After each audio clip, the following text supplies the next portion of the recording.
Olá, será que pelo sobrenome dos meus ancestrais consigo saber se tenho ascendência cigana?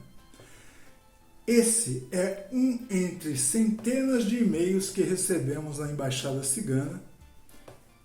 E, se você também tem esse tipo de dúvida, vem com a gente. Olá pessoal, sejam bem-vindos ao canal Embaixada Cigana, onde a cultura bate forte em nossos corações. Eu sou Nicolas Amanushi e hoje vamos falar um pouco sobre a história dos sobrenomes ciganos durante o Brasil colonial. Durante todo o período colonial, coube à Igreja a realização do registro civil no Brasil colônia. Os padres faziam mais ou menos dessa forma. No dia em que uma criança era batizada, eles colocavam nos livros da igreja o nome dos pais, o nome dos padrinhos, o dia em que a criança estava sendo batizada, o nome da criança, mas sem sobrenome. Então o que acontece? Ciganos e judeus, que na realidade compunham praticamente a maioria da população de origem europeia no Brasil colônia, mudavam de sobrenome tantas vezes quantas fossem necessárias. E por que mudavam? Para fugir da Inquisição. Quem não sabe dessa história? Aliás, é um ponto a ser destacado nessa situação. Desde o Brasil colônia, ou seja, muito tempo atrás, a história de ciganos e judeus sempre se cruzaram fugindo de perseguições.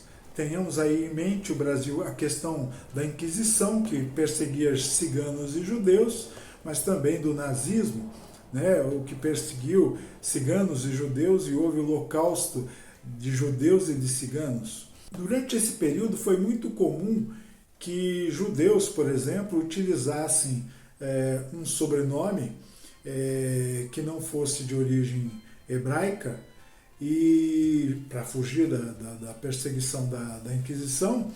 Então funcionava mais ou menos da seguinte forma: se um judeu, por exemplo, usava Souza com S no final, o cigano usava Souza com Z. Ok? Então a diferença era mais ou menos essa. E algumas outras diferenças, ou de escrita, ou de pronúncia, mas enfim, basicamente os sobrenomes eram próximos uns dos outros. E somente a partir de 1874, o decreto 5604 criou o registro de nascimentos, casamentos e óbitos, ou seja, o registro oficial com os sobrenomes. Portanto, os sobrenomes que predominam entre ciganos que chegaram ao Brasil no período colonial são praticamente os mesmos que eram divididos com aqueles que os judeus utilizavam. Mas deixando um fator bem claro, o que acontece? Tanto os judeus como os ciganos tinham um nome chamado interno, ou seja, um nome de dentro da comunidade. Então, entre os judeus era provavelmente um nome em hebraico e entre os ciganos um nome de origem cigana.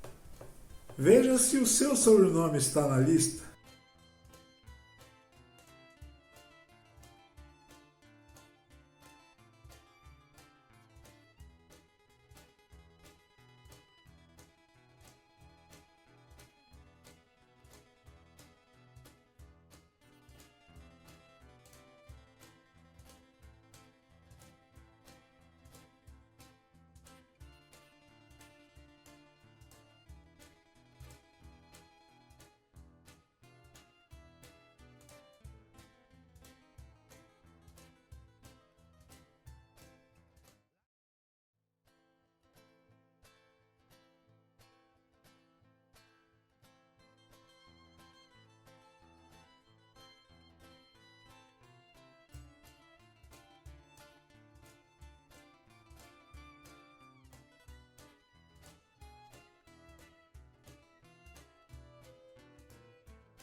Então, conferiu a lista? O seu sobrenome está nela?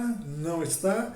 Mas não fique desapontado. Estando ou não estando, não é garantia de ascendência cigana.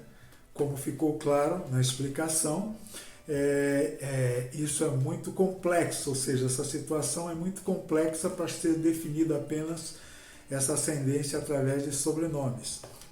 Porque historicamente houve essa modificação na questão de registro de sobrenomes e antes eles nem existiam quando essa função pertencia à igreja. Este vídeo foi concebido para responder à pessoa que nos fez a pergunta através do e-mail, mas também e principalmente para deixar claro que historicamente o cigano, a etnia cigana fez parte da formação da cultura e do povo brasileiro desde o período colonial. E que, infelizmente, os historiadores não tornaram isso claro, não tornaram isso visível, né? Criando aí uma invisibilidade sobre a participação da etnia cigana na formação do Brasil desde o período colonial.